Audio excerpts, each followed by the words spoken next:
اس کے بعد آپ کو مفت بجلی فراہم کی جائے گی. ایک کی جگہ آپ 3 AC لگائیں, آپ کا بجلی کا بل نہیں آئے گا. ہٹو بچوں کا پروٹوکول ہوگا, گاڑیاں ہوں گی, پھول لگے ہوں گے, اور جناب آپ کی تو بڑی جناب اچھی نوکری ہوگی, اور آپ سول میں جائیں گے, آپ جوڈیشری میں جائیں گے, آپ بیوروکریسی میں جائیں گے, آپ ٹیکنوکریسی میں جائیں گے, اور آپ ہٹو بچوں ہو جائے گا. لوگ کہیں گے جی واہ کتنا زیادہ پیسہ آ گیا, حکومتی گاڑیاں, پروٹوکول, پیٹرول فری ہوگا, بڑی جناب آنیاں جانیاں ہوں گی, یہ اور بڑے بڑے سرکاری بڑی کوٹھیاں بنگلے آپ کو دے دی جائیں گے. اب یہ وہ ساری چیزیں ABCD کی تعلیم آپ کو بتا رہی ہے, جس کا مقصد, جس کا اصول جو ہے وہ دنیا کا مال و متاع اور حب دنیا جو ہے وہ دلوں میں ڈالا جا رہا ہے. اور پھر کفر کا جو خوف ہے, جو کفر کے طاقت کے شربت ہیں, وہ آپ کو بھر کے پلائے جائیں گے. نہ امریکہ کی آنکھ میں آنکھ نہیں ڈالنا. کیوں؟ کیونکہ امریکہ از اے سپر پاور. نہیں, آج بھی اگر سپر پاور ہے تو اللہ تبارک و تعالیٰ کی نہیں, آپ نے یورپ کے ساتھ متھا نہیں لگانا. آپ کو پتہ ہے وہ تو جناب ان کے پاس تو بڑے جنگی جہاز ہیں, ان کے پاس تو ورلڈ کلاس ایئر فورس ہے, نیوی ہے. آپ نے ان کی طرف نہیں دیکھنا, ان کے پاس بڑی اچھی فوج ہے, جدید اسلحے ہیں, ان کے ساتھ متھا نہیں لگانا. اب کفر کا خوف آپ کے دلوں میں ڈالا جائے گا. یہ ہے جی ABCD کی تعلیم. اب دوسری طرف آ جائیں الف لام میم قرآن مجید کی تعلیم. اب وہ جب بچہ جاتا ہے نا مولوی صاحب سے پڑھنے, تو وہ مولانا صاحب پتہ کیا کہتے ہیں؟ وہ کہتے ہیں پتر گال نہیں ہے, 2-3 سال میں ہم آپ کو حافظ بنائیں گے, اس کے بعد 8 سال کا درس نظامی ہے, آپ عالم دین بنیں گے, اس کے بعد 5-6 سال اور پڑھ جانے کے بعد آپ مفتی بنیں گے, شیخ الحدیث بنیں گے.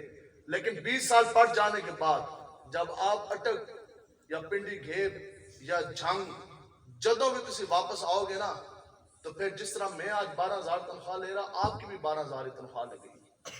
جس طرح میں مسجد کے ساتھ 2 کمروں کے حجرے میں رہ رہا, آپ کو بھی 2 کمروں کے حجرے میں رہنا پڑے گا.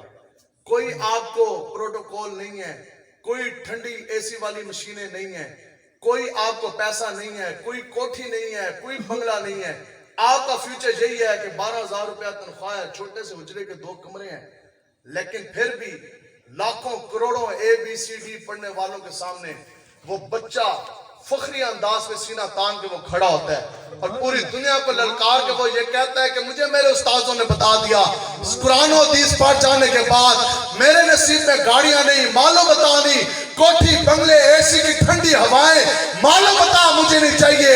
لیکن ہاں میرے استاذ گرامی نے اتنا مجھے ضرور بتایا کہ بیٹا تیرے بارے میں حضور فرما گے کہ جب کبھی بھی تو اپنے گھر سے قرآن و حدیث کی تعلیم حاصل کرنے نکلے گا, ابھی گھر سے تیرا پاؤں زمین پہ آئے گا نہیں, آسمان سے.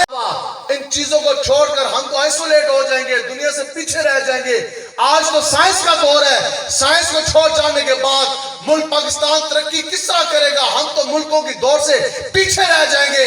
ہم لبیک والے کہتے نہیں, کل بھی دور جو ہے وہ قرآن و حدیث کا تھا, آج بھی دور رسول اللہ کا. قیامت تک اگر سکہ چلے گا تو محمد عربی کے نام کا چلے گا. بدلے گا زمانہ لاکھ مگر قرآن نہ بدلا جائے گا. ہے قول محمد قول خدا, فرمان نہ بدلا جائے گا.